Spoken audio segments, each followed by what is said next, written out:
Security میں رہو گے اگر فجر کی نماز اہتمام سے پڑھو گے. من صلی الفجر فہو فی ذمۃ اللہ، جو فجر کی نماز اہتمام سے پڑھتا ہے وہ اللہ کی ڈبل پلس سیکورٹی میں رہتا ہے. اللہ حفاظت کرنے پر آتے ہیں، فرماتے ہیں کوئی فجر کی نماز پڑھنے والے کو ستائے نہیں، مجھ کو چیلنج کرتے ہیں.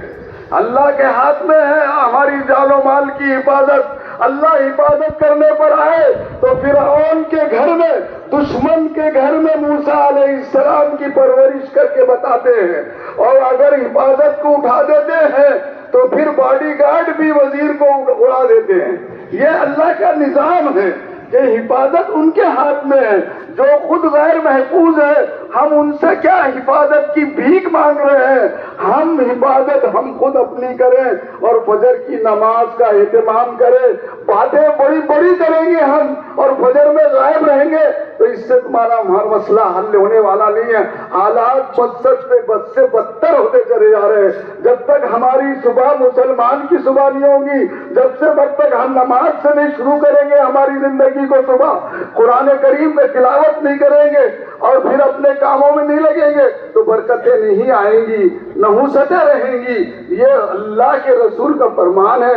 8 حدیثیں ہیں جو بخاری شریف کی احادیث سمیت جس میں فجر کی نماز کے اہتمام کرنے کا حکم دیا ہے. حضور کے زمانے میں منافقین بھی نماز پڑھتے تھے فجر کی اور عشاء کی.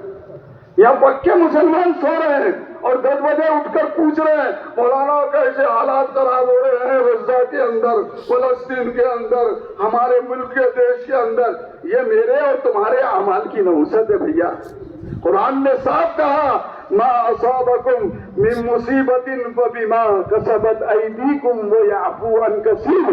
جو بھی مصائب تم پر آتی ہے، جو پریشانیاں تم پر آتی ہے وہ تمہاری بدعمالیوں کا نتیجہ ہے. اور ہر عمل پر نہیں پکڑتے ہم، بد عمل پر بہت معاف کرتے ہیں. جب تمہارا پاپ کا گھڑا بھر جاتا ہے تو پھر ہم تم کو جو تو پکڑتے ہیں اور پکڑ کا سب سے پہلی سزا یہ ہوتی ہے کہ دل کا سکون چھین لیا جاتا ہے. فرعون کے ساتھ یہی ہوا، نمرود کے ساتھ یہی ہوا اور جتنے ظالم تھے ان کے ساتھ یہی ہوا. تو میرے بھائیوں یہاں سے شروع کرو، اپنے گھر سے شروع کرو، فجر کی نماز سے شروع کرو. میں تو کل آ کے اپنی مسجد میں جا کے دیکھو 4 بزرگ، 3 نوجوان اور مؤذن امام اندلی وہ آ کرے اداریاں، تو پکارے ہائے گل میں پکاروں ہائے دل. وہی حالت، وہی رفتار بے ڈھنگی جو پہلے تھی سو اب بھی ہے. نہ ہمارے عید کے پیغام کو سمجھ رہے ہیں، نہ ہمارے حالات آنے والے اتنے خطرناک آ رہے ہیں. اگر ہم بیدار نہیں ہوئے اور بلی جیسے آنکھ بند کر کے دودھ پیتی ہے ایسا ہم بھی آنکھ بند کر کے بیٹھیں گے تو ہماری نسلیں ہم کو معاف نہیں کرے گی. خدا کی قسم ذرا بیدار ہو جاؤ. آنے والے انتخابات میں بھی ہماری جو کوتاہیاں ہو رہی ہیں انتخابات کے موقع پر، آپ مجھ سے زیادہ سیاسی شعور رکھتے ہیں. آپ جس کو چاہیں، جس کو طے کریں اس کو ووٹ دیں، میں اس کے وہ نہیں کہوں گا. لیکن ہر مسلمان بندہ اور بندی، ہمارا ہر بھائی اور ہر بہن اپنی ووٹنگ کا حق استعمال کرے. اس سے بہت فائدے ہیں. سب سے پہلا فائدہ یہ ہے کہ آپ کا وجود سرکاری طور پر تسلیم ہوتا ہے. جو بیٹیاں ہماری بیاہی کے آ گئی 18 سال کی عمر کے بعد ان کے نام رجسٹریشن کرائے. جو ہماری بیٹیاں دوسری جگہ بہو بن کے گئی ہیں ان کے نام رجسٹریشن کرائے. نوجوان محلہ محلہ یہ کام کریں گے. جہاد ہے تمہارا. مسلمانوں کے اور ہندو بھائی جتنے بھی آپ کے محلے میں رہتے ہیں ان سب کے لیے آپ کوشش کریں کہ وہ ووٹنگ لسٹ میں ان کا نام ہو اور وہ اپنا ووٹنگ کا حق استعمال کریں. اور جب ملک آزاد ہوا 54 اور 55 میں میرے پاس ریکارڈ ہے کہ 96-97% ووٹنگ ہوا کرتی تھی. اور اب ہم اتنے زیادہ تعداد میں ہونے کے باوجود صرف جو ہے تو 55-56% ہو رہی ہے. اس لیے آپ سے میری بہت عاجزانہ گزارش ہے کہ آپ نے دینی باتیں سن لی. یہ بھی دین ہے، یہ بھی اسلام ہے. لا سیاست الا بالاسلام ولا اسلام الا بالسیاسہ. اسلام کے بغیر سیاست نہیں ہے، سیاست کے بغیر اسلام نہیں ہے. اللہ کے رسول نے مدینے کی حفاظت کے لیے سب سے پہلے لوگوں کو اسلام کی دعوت نہیں دی بلکہ مدینے والوں کو جمع کیا، یہودیوں کو جمع کیا، اوس و خزرج کو جمع کیا، انصار کو جمع کیا. اور بنو قریظہ بنو نذیر کو جمع کیا اور پیکٹ کیا، معاہدہ کیا کہ ہم سب مل کر مدینے کی حفاظت کریں گے، اپنے ملک کی، اپنے شہر کی، اپنے وطن کی حفاظت کی۔ اس سیاست میں فائدہ یہ ہوا کہ 1% مسلمانوں کے 99% لوگ محافظ ہوں گے۔ ہم اپنی سیاست میں بھی علماء کرام سے میری مؤدبانہ گزارش ہے کہ ہم اگر مدرسوں میں بیٹھے رہیں، خانقاہوں میں رہیں گے اور اپنے نمازیں پڑھائیں گے خالی، تو تمہاری مسجدیں اور تمہاری داستانیں بھی متاثر ہو جائیں گے۔ اس لیے آئیے آپ قیادت کا حق ادا کیجئے۔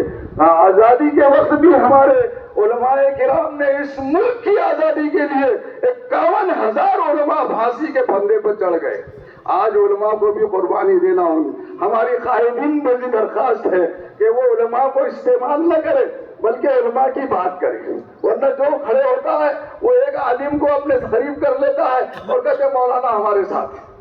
یہ جو گندی سیاست چل رہی ہے یہ اپنے مفاد کی، ذاتی مفاد کی سیاست ہے۔ اس کو اجتماعی امت کے مفاد میں آپ سب ایک جو آ جائیں، ورنہ بہت بڑی پریشانیاں آئے گی اور آپ اور ہم خون کے آنسو روئیں گے اور کوئی آنسو پوچھنے والا نہیں ہوگا۔ جو میری آنکھیں دیکھ رہی ہے، جو میرے بزرگ دیکھ رہے ہیں، جو ہمارے اکابر دیکھ رہے ہیں، اللہ آپ کو بھی ایسی نظر عطا فرمائے اور ایسا دل عطا فرمائے کہ آپ اس کا مقابلہ کریں۔ آپس کے اختلافات کو چھوٹی چھوٹی باتوں پر ایک دوسرے کا پکڑ، ایک دوسرے سے ناراضگی ختم کرو۔ خدا کے واسطے میں اقبال کے اس شعر پر اپنی تقریر کو ختم کرتا ہوں کہ منفیت ایک اس قوم کی، نقصان بھی ایک، منفیت ایک اس قوم کی، نقصان بھی ایک ہی سب کا نبی، دین بھی ایمان بھی ایک ہی سب کا نبی، دین بھی ایمان بھی ایک، حرم پاک بھی اللہ بھی قرآن بھی ایک، حرم پاک بھی اللہ بھی قرآن بھی ایک۔ کچھ بڑی بات تھی ہوتے جو مسلمان بھی ایک، کچھ بڑی بات تھی ہوتے جو مسلمان بھی ایک۔ فرقہ بندی ہے کہیں اور کہیں ذاتیں ہیں، کیا زمانے میں پنپنے کی یہی باتیں ہیں؟ فرقہ بندی ہے کہیں اور کہیں ذاتیں ہیں، کیا زمانے میں پنپنے کی یہی باتیں ہیں؟ قلب میں سوز نہیں، روح میں احساس نہیں، قلب میں سوز نہیں، روح میں احساس نہیں، کچھ بھی پیغام محمد کا ہمیں پاس نہیں۔ اللہ ہم کو محمد صلی اللہ علیہ وسلم کے پیغام کا پاس لحاظ کرنے کی توفیق عطا فرمائے، ہمارے صفوں میں اتحاد اور اتفاق نصیب فرمائے۔ نماز کا وقت آ چکا ہے اور کافی انتظار بھی ہو چکا ہے۔ 1 منٹ میں صرف آپ کو طریق نماز بتاتا ہوں، پھر انشاءاللہ جماعت کھڑی ہو جائے گی۔ دیکھیے یہ سال میں 2 مرتبہ عید الفطر کی اور عید الاضحیٰ کی نماز پڑھتے ہیں، تو آپ سے بدگمانی نہیں ہے کہ آپ کو یاد نہیں ہے۔ میں اپنا سبق اس لیے سنا رہا ہوں کہ مجھے یاد ہو جائے اور آپ بھی صحیح انداز میں نماز ادا کریں کہ آپ نیت کریں گے کہ میں 2 رکعت واجب پڑھتا ہوں عید الفطر کی امام صاحب کے پیچھے 6 زائد واجب تکبیروں کے ساتھ اللہ اکبر بول کے امام صاحب رکعت باندھیں گے تو آپ بھی رکعت باندھ دیجیے۔ پھر امام صاحب پہلی رکعت میں 3 زائد تکبیریں کہیں گے۔ پہلی تکبیر اللہ اکبر کہہ کر وہ ثنا پڑھ لیں گے، دوسری تکبیر پھر اللہ اکبر کہیں گے، پھر تیسری تکبیر کے بعد 3 زائد تکبیروں کے بعد ہاتھ باندھ لیں گے، پھر سورہ فاتحہ پڑھیں گے، پھر سورہ پڑھیں گے، رکوع اور سجدے کریں گے، اور دوسری رکعت کے لیے کھڑے ہو جائیں گے۔ تو دوسری رکعت میں سورہ فاتحہ کے بعد سورہ پڑھنے کے بعد آپ رکوع میں مت جائیے۔ جب امام صاحب رکوع کریں، رکوع نہیں کریں گے، امام صاحب 3 زائد تکبیریں کہیں گے، سمجھا نا؟ پہلی تکبیر پر آپ ہاتھ اٹھائیے اور چھوڑ دیجیے، دوسری تکبیر پر بھی ہاتھ اٹھائیے اور چھوڑ دیجیے، تیسری تکبیر پر بھی آپ ایسا کیجیے۔ چوتھی تکبیر جب وہ رکوع میں جانے کے لیے کہیں گے تو آپ اللہ اکبر کہتے ہوئے رکوع میں جائیے۔ اللہ آپ سب کو دنیا اور آخرت کی کامیابی سے نوازے، ہماری عبادات، نماز، صدقہ، خیرات، تراویح کو قبول فرمائیں۔